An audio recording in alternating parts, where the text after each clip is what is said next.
Welcome to the CannaBiz Success Show.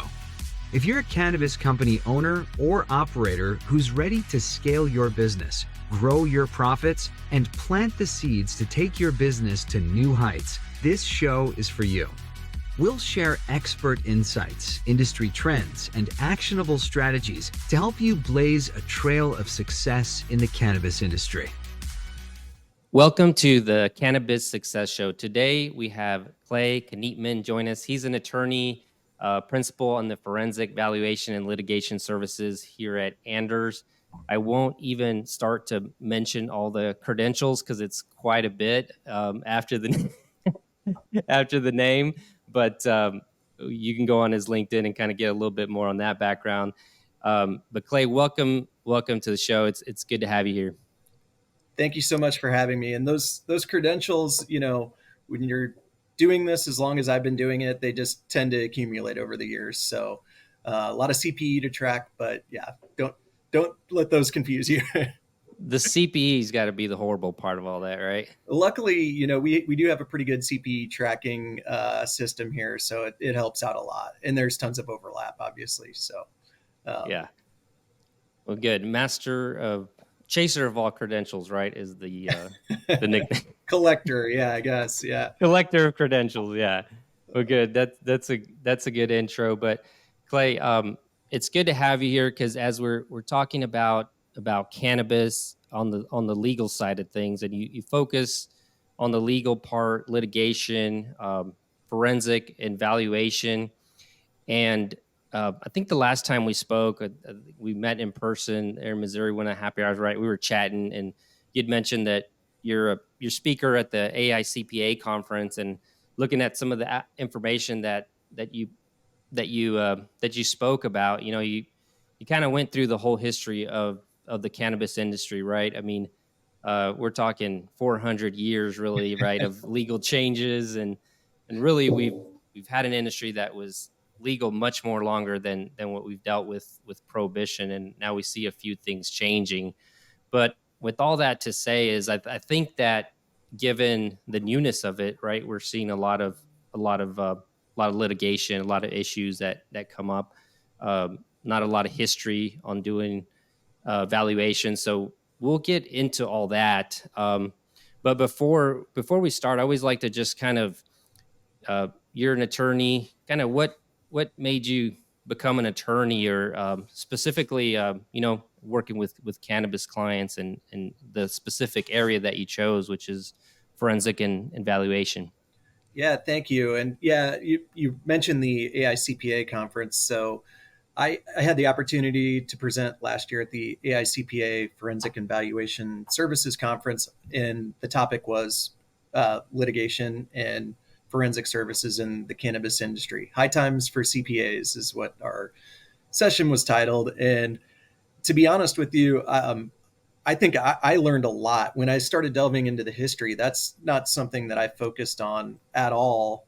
The way I became involved in cannabis clients in any way was that we just had a deluge of cannabis clients reach out over the last year, due to various reasons that we'll get into, I'm sure, during the course of this. But my background, my history, the way that I kind of, well, I guess a long story on how I chose to go to law school and became an attorney was my mom, growing up, was a court reporter in the federal courthouse over in East St. Louis in the Southern District of Illinois. And from time to time, I would go with her to her work and kind of sit, and as I got to be an older kid, obviously not when I was little, but watch the courtroom proceedings and things like that. So I had kind of an early exposure to it in that way. So that's what drew me to law school. I finished my undergrad in accounting, got my accounting degree, and I needed to get the additional credit hours for the CPA requirement Exam. Yeah, so I did some research and found out that I had enough accounting credit hours already, but I needed some just additional credit hours, and law school would apply to that. So a lot of people go straight from undergrad into the Master's of Accounting program, instead of doing that, I chose to go into law school and use those credit hours towards my CPA requirement. So that was kind of my, the path into getting into law school. I don't know at that time, to be honest, that I had a grand plan for I'm going to become a tax attorney or any sort of attorney or forensic accountant. Even at that point, it was forensic accounting wasn't as well known as it is now today. I think most schools didn't have any classes on it or anything, which is interesting to where we are today because I actually teach a class on forensic accounting and a master's program at Lindenwood here in the St. Louis area. So, Yeah. Was there a moment when you decided legal as you were going through that? I always ask the question, like, I know for me, when I decided to go accounting, it was when I heard the words 100% placement rate, you will get a job, and this is the salary range. I yes. think at that moment, I selected the major. Was there something Yeah. like that for you on the legal side? Yeah. So it's interesting. It was kind of similar for accounting. It was the one major that everybody told you it's going to be marketable. You're going to have opportunities. And I actually started out as an IT major.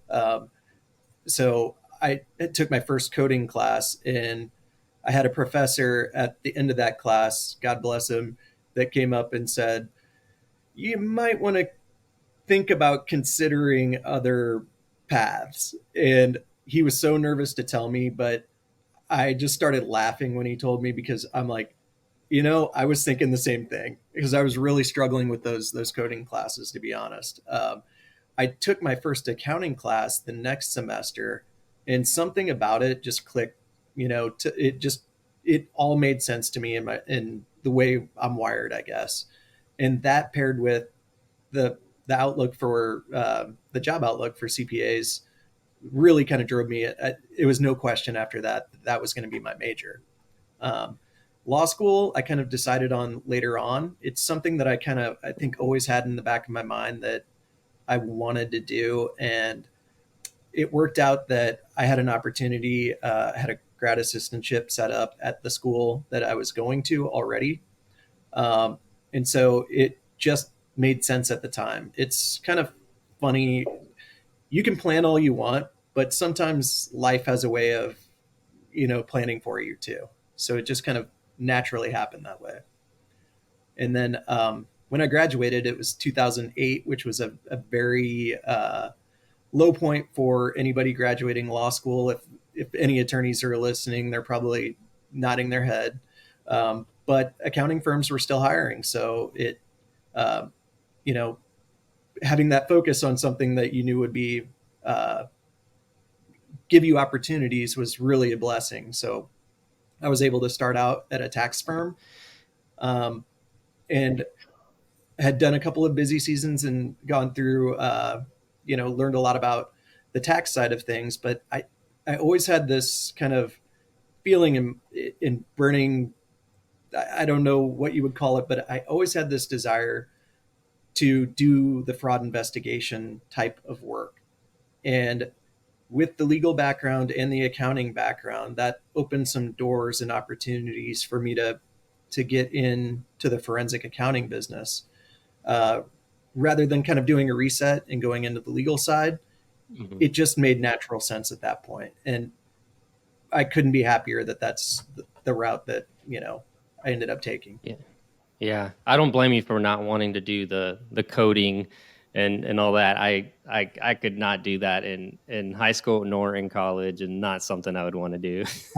And, it's funny because now you're doing borderline coding work when you're doing, Excel work and other programs as well. But yeah, it didn't click like accounting clicked for me. That's for sure. Yeah, and so with fraud investigations, how does this when you mentioned earlier that cannabis clients started to reach out, was this more on the defense side for litigation, or can you talk about how fraud uh, kind of weaves into the needs that cannabis clients were that you were seeing? Yeah, and I'll kind of speak at a high level, but generally speaking, they weren't necessarily solely fraud investigations. What I noticed, the commonality between the clients that reached out, and some reached out on the plaintiff side, some reached out on the defense side.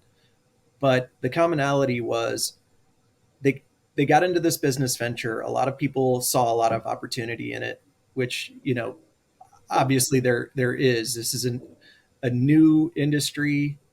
After, like you said, the history, it had been prohibited for a long time, and now it was this new industry. So similar, like you said, to coming out of alcohol prohibition, um, Hmm.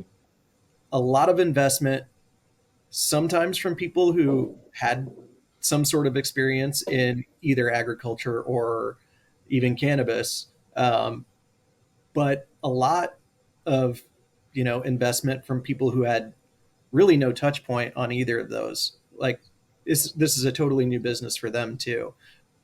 Doctors, attorneys, things like that that see an opportunity and want to be part of it. And I think for some people, when that time was going on, everything you'd look at online is, hey, you can expect 15% net profit. You're going to drop money to the bottom line. Everything's going to be great. It's just opportunity, opportunity. And maybe And you got, when you say 15%, for those who are not familiar, so that'd be 15% net income of correct. revenue at what a normal retail business would do, right? Yep, exactly. Hmm. And I don't think that had a lot of basis in, because there was no history, that didn't have a lot of basis in the historical operating performance of cannabis companies. It was just kind of an estimate, right? And I think when the reality hit that there are a lot of complications in operating in this space, the profitability is less. And when you have multiple investors who expected one thing and that didn't come to fruition, there was a lot of finger pointing, right? Like, this isn't going right because you're stealing from me, or whatever the case might be. So there were some fraud allegation aspects to some of those cases, not all, but there was a lot of, I guess, positioning, like, how are we going to go forward? And so that gave rise to a lot of litigation at the time, and I'm And sure do, still. yeah, and would you say a lot of this would happen because there wasn't clear operating agreements or formalities in terms of how the professionalism of how the entity and the business was structured, or would you say it's just more of mismanagement in some cases, or kind of what usually leads to some of these issues? Yeah, I think it's a bit of both. And we certainly did have some cases where there wasn't a clear, cadence for the operating agreement on, who's going to run this thing. What are we going to do if we do come up short and have to have a capital call to, fund the company while it has a few years of net losses. So that was some of it. But a lot of times I think it was just different ideas on how the business should be run or could be run. And so that led to some disagreements. So it's also, startups in general have a very high failure rate. So, and I forget the statistic, but it's over 80% of all startups. And here we are in an industry that is 100% startups, right? At least in Missouri at the time. And so I don't, you never get into a business agreement, just like you never get into a marriage thinking, like, what am I going to do when this goes wrong? You always Hmm. think of the upside. And sometimes that upside doesn't turn out to be the case. And then, you can end up in litigation that way. Yeah, and I'm sure just some of the basic things that we know about cannabis now, we've had now rec programs that been in place for many years, and some Okay. new, Yeah. and what we know now that I would bet some investors didn't really even know how the taxation or the tax burden on a cannabis company, or how the local sales and excise taxes can impact sales, retail sales, at a local level, Yep. that kind of just makes it not on par with a typical retail business. And so I think now we're kind of getting more to a point where you could just see it right with the lack of capital that's flowing in, is that there was a learning curve, right, and kind of a rush of funds into the market that you're just kind of not really seeing anymore, right? And even you have newer markets that I think some of this is happening, right? Like Missouri, it's doing really well, but Mhm. I think by now even the newer markets, like folks in Missouri, know that at some point, there's going to be some changes in retail prices. Maybe more licenses are starting to be issued now, and that kind of thing. So I would say, like, it seems like there has been the learning curve is kind of maybe flattening out now, but there's still some of that kind of what you mentioned earlier. Totally agree. Yeah, and as far as the taxation goes, that was a shock to me. So there was a learning curve for us coming in as forensic accountants and assisting in litigation. I you know if you'd asked me 3 years ago, I wouldn't be able to tell you what Section 280 was, right? Yeah. And when you find out that, yeah, none of your expenses aside from your cost of sales, cost of goods sold, are going to be deductible, well, that's a major issue. Hmm. That's going to eat into that 15% profitability line pretty quickly. Uh, Right. That 15% you mentioned after tax is about 3%, or could be right, zero, right? Just from the exactly. tax impact. Yeah, yeah, I mean, if you think about, say, say you think you're going to have a 15% profit margin, and then you're not able to deduct any of your expenses, I mean, it can drop you negative just based on that. And Right. that's only one of the hurdles. There are many more in terms of how are we going to bank this? How are we going to be cash only? Are we going to allow point of sale ATM type things? There and the administrative burden of making sure that you report from seed to sale all of your information to the state as well, because they're tracking that too. On the metric side, yeah. Mm-hmm. And so I'm sure everybody's wondering, as some of these things happen, we mentioned like having a good solid operating agreement.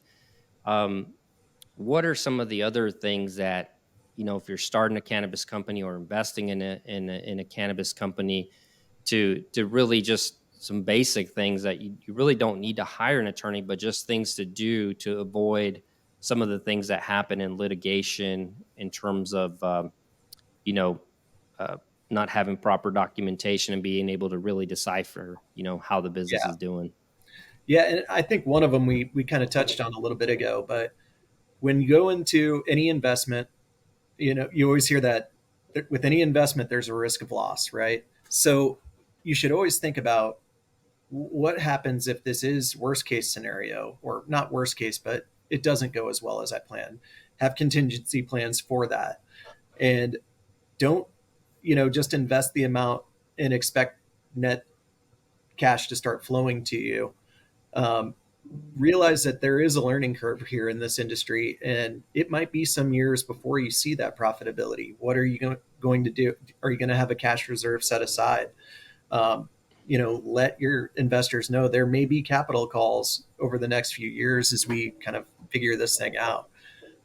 So those are some of the things. And, one thing that you and I had talked about before, another big issue that we kept running into with some of our cannabis cases was, don't conflate all of your cash into a single account. You want to keep this separate as its own legal operating entity. Um, I know for a long time it was very difficult to find banks that would, take on cannabis clients. That's starting to change, and while there are not that many in, I would say, most of the states, I know for sure in Missouri, there are banks that will work with you. It's just make sure that all the transactions that have to do with the business are kept in that account. Anything that has personal aspects to it, separate businesses, things like that, don't mix those all together. And that's, I guess, me pleading from a forensic standpoint, because it's really tough to unwind that. Hmm. can be very expensive for the client. Yeah, keeping separate. I mean, what we do on the advisory side is it's not uncommon, right, to have a client that's got some expenses mixing in there. A lot of times we have an expense platform solution that can kind of automate some of the coding Yeah. to be able to separate things. Of course, that's a headache, but we can do it with a cannabis operator. We can't quite recommend an expense platform, right? And then the other reason is for what we do, as advisors, we want to be able to measure the business operationally, and financially month to month, and that gets pretty hard to do when you have miscodings. And so I think a lot of folks just think, well, my accountant wants me to do it correctly, but we can see that there's things from the legal side that could cause a lot of headaches and a lot of big expense, but also just from managing the business and being able to manage to review your performance to make better Yeah. decisions. That's another reason to do it. And I think it's easy to say it's just my accountant or my lawyer that wants me to do this correctly, but there's Yeah. a lot more reasons There's a for it. reason that they want you to do it correctly, for sure. Yeah. And there's always that, where there's some potential for a personal expense when it's a closely held business like that. um, you end up with that debit card and you don't have your personal card. Sure, that's one off. That happens. It's the situation where, hey, I have one bank account, I'm running three businesses out of it, I'm going to dump it all in there, and then hopefully we're tracking it well on the accounting system side so that it never becomes an issue. But if it does become an issue, boy, it's tough to unwind. um, Hmm. you know each transaction, you got to make sure that it doesn't make its way into the accounting system if it's a personal transaction or a transaction for another business. It basically comes down to you're going to be reviewing every single transaction, and that's even more difficult in the case of cannabis operators. A lot of times, you don't have a clear cut. Here's the here's the source of the cash, or here's where the cash went. A lot of times we're looking at PayPal. um, PayPal comes into play because it's fintech. It's not your traditional bank. It's a way that, because of the regulations, sometimes cannabis companies are forced to use that. And I mentioned the point of sale ATMs. When you see that cash come in, it doesn't show where that cash is coming in from. It just shows that it's coming in. It shows up like an ATM transaction. So it becomes very, very difficult and sometimes not possible to unwind. To track, yeah, or to unwind, yeah. So let's get back to valuation. This may be a basic question for you, but why? Because in cannabis right now, valuations are there's a lot of M&A activity, right? A Yep. lot of companies that are having cash flow issues, and so the question is, how much is a business worth? A lot of, I just always say it's worth whatever somebody's willing to pay for it. But there's also these valuation services like what you do. So what are some reasons why a cannabis company would want to have more of a formal valuation? Just kind of maybe for those who don't understand the process, or why a documented formalized valuation would have to take place. Yeah. And I will preface this answer by saying I have not done a single cannabis company valuation yet. Um, a lot of times, the way that we perform our valuations is we look at an income approach, which looks at 5 years or however many years into the past, and looks at what your net profitability was for, I know that's not precise, but that's generally what you're doing, and then extrapolating that out into the future. Well, in the cannabis arena, that becomes tricky because right now, we don't have that much history. And when we do have that history, it's in that startup phase. So it's not necessarily indicative of what the business is expected to do into the future. There are firms that focus heavily on valuation in the cannabis space, but it is difficult from a traditional valuation standpoint. Um, if you're unable to use that income approach, then you have to consider things like a market approach. What are similar companies selling for? Well, as you mentioned, there is starting to be a lot of M&A activity in this space. What it seems like is there are all of these licenses, new operators, they're cash strapped, and unfortunately, they don't see a way to make it work. And so, what do? You start marketing it, and a lot of the bigger players are kind of coming in and buying smaller players. No different than what we see in the accounting industry, right? It's Hmm. There's M&A activity all the time. It's kind of seems to be the natural way of things where you get a market that expands and then kind of consolidates back in. So, but you're right. What you said about what your company is worth is dead on accurate. It's whatever somebody's willing to pay. Um, Hmm. it's just when you go into that transaction and you don't know what they're willing to pay, you don't know if you're underselling, overselling. It becomes really important to have a good idea of what you feel your business is worth. Otherwise, you can't make intelligent decisions.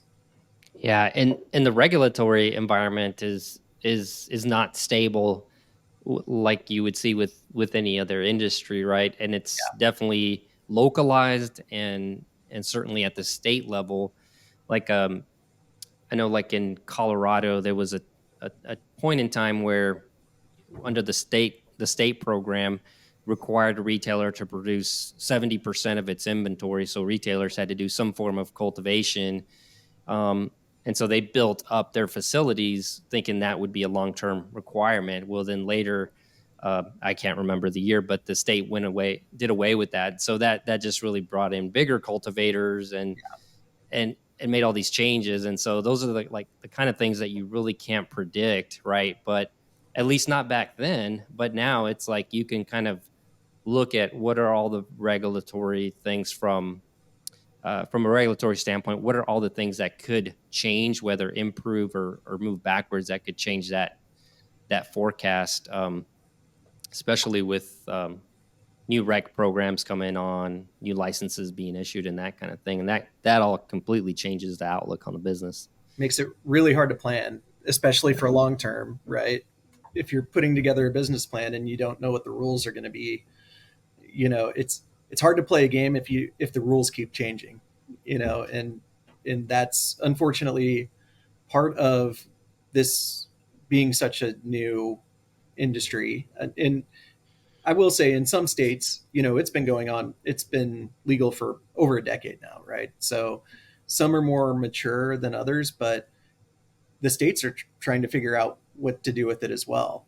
And obviously, then you have the whole issue of it being a Schedule One controlled substance at the federal level. So you have what the states do, you have what the feds say. If a Fed administration changes, then you might see a step backwards, a step forward. It's really hard to predict. Um, it seems like right now that at the federal level, at least, the trend is toward starting to make this more and more federally legal. We see that with the potential of getting it moved from a Schedule One drug to or controlled substance, I should say, to a Schedule Three, and that opens up all kinds of opportunity, especially from the IRS Section 280E standpoint. If you can now deduct your expenses, that makes a I mean, that would be you'd see cannabis operators just jumping for joy if that is ends up being the case. Yeah, I think I always throw out the statistics, but I believe it was Whitney Economics that came up with right at about I think it was 1.8 billion just additional cash flow into the Right. industry in 1 year just from just from the 280 going away, which would Right. result from the reschedule, right? So it's a huge for the size of the market. I mean, that's a for a $27 billion market. That's a pretty. I actually think the number's much higher, but that's a good good chunk of cash Oh, that would.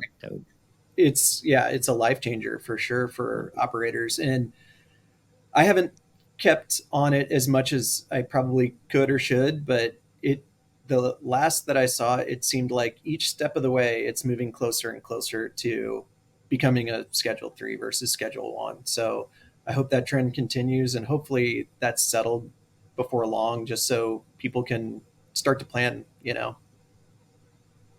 Oh the yeah. uncertainty that makes it volatile. Hmm. So going back to kind of legal structure and some of these things, and I think we've mentioned, capital, especially institutional capital is limited. We've seen like a lot of friends and family kind of private capital Yeah. flowing in. Um, just from an entity structure, we talked earlier about making sure that you have the right, you have an operating agreement if you're an Yeah. LLC, all that kind of stuff.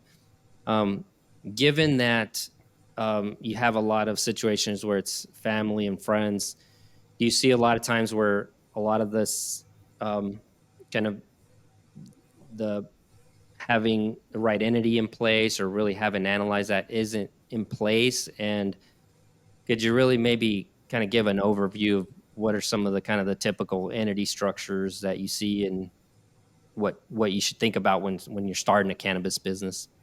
Yeah. Typical entity structure, complex. Yeah. So you see a lot of like, obviously family, friends, but you also see a lot of, I guess, venture capital groups that they may come together and form their own investment company in order to get into the space.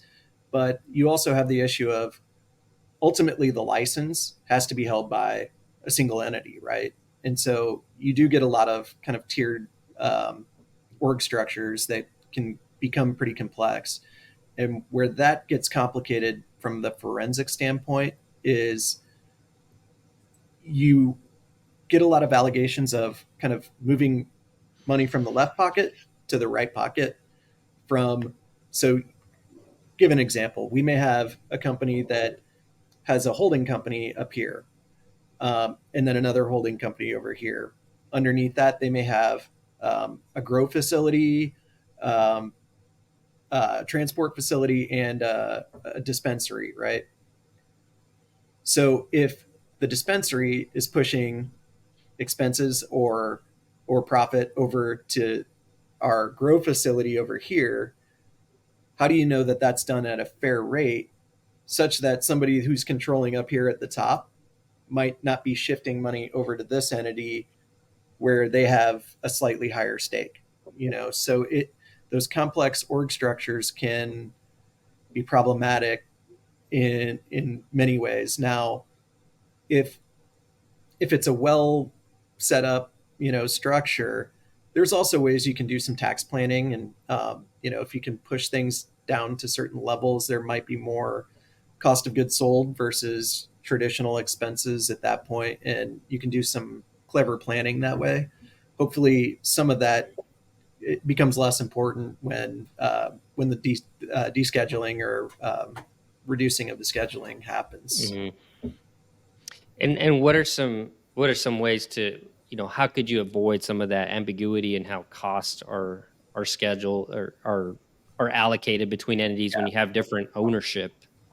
So accountant's favorite word, transparency, right?